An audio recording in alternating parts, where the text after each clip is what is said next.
అదే RTV app వార్తల్ని క్షణాల్లో చదివే అవకాశం ఉంటుంది. ఒక న్యూస్ పేపర్, ఒక టెలివిజన్ ఛానల్ మీ చేతుల్లో ఎప్పుడూ ఉంటాయి. అల్పపీడన ప్రభావంతో భారీ వర్షాలు కురుస్తున్న నేపథ్యంలో తూర్పుగోదావరి జిల్లా వ్యాప్తంగా అయితే భారీ వర్షాలు కురుస్తున్నాయి. ఇది విధంగా చూసుకుంటే వాగులు వంకలు కూడా ఉప్పొంగి ప్రవహిస్తున్నాయి.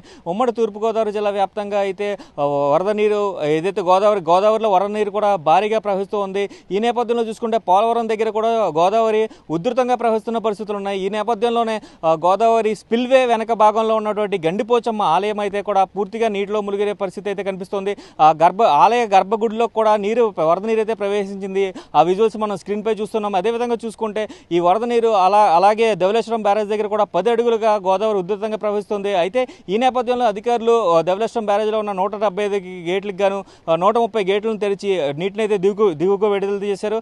అదేవిధంగా చూసుకుంటే ఇది సాధారణ వరదైన అయితే అధికారులు చెప్తున్నప్పటికీ కూడా అధికారులందరూ కూడా లోతట్టు ప్రాంత వాసులందరూ కూడా అలర్ట్గా ఉండాలంటూ కూడా కింది స్థాయి అధికారులకి ఇరిగేషన్ అధికారులు అయితే ఇప్పటికే సూచనలు చేసిన పరిస్థితులు ఉన్నాయి. ఇదే విధంగా ఇంకా రానున్న 2 రోజుల్లో కూడా వర్షం ఇదే నేపథ్యంలో కొనసాగితే వరద ఏమాత్రం పెరుగుతుందని చూసుకోవచ్చు. ప్రస్తుతం అయితే తూర్పుగోదావరి జిల్లా ధవళేశ్వరం బ్యారేజ్ వద్ద అయితే 10 అడుగులుగా నీటి మట్టాన్ని అయితే అధికారులు గుర్తించారు. 10 అడుగులు దాటి నీరైతే ప్రవహిస్తుంది.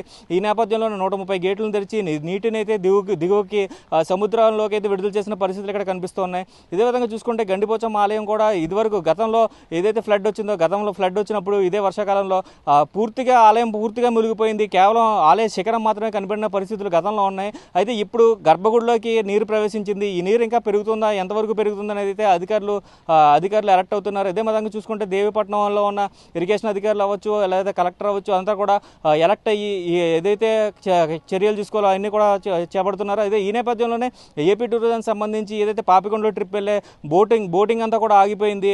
ఈ బోట్లన్నీ కూడా నిలిపివేశారు. అదేవిధంగా గండిపోచమ్మ అమ్మవారి ఆలయానికి దర్శనం కోసం వచ్చే భక్తులను కూడా నిలిపివేసిన పరిస్థితి అయితే ఇక్కడ కనిపిస్తున్నాయి. ఇది ఇక్కడ పరిస్థితి. తూర్పుగోదావరి జిల్లా నుంచి కెమెరామెన్ విజయ్తో శంకర్, ఆర్టీవీ తూర్పుగోదావరి. మరిన్ని వీడియోస్ కోసం ఛానల్ ని సబ్స్క్రైబ్ చేయండి. లేటెస్ట్ అప్డేట్స్ కోసం వాట్సాప్ ఛానల్ ని ఫాలో చేయండి. అండ్ లింక్ డిస్క్రిప్షన్ లో ఉంది.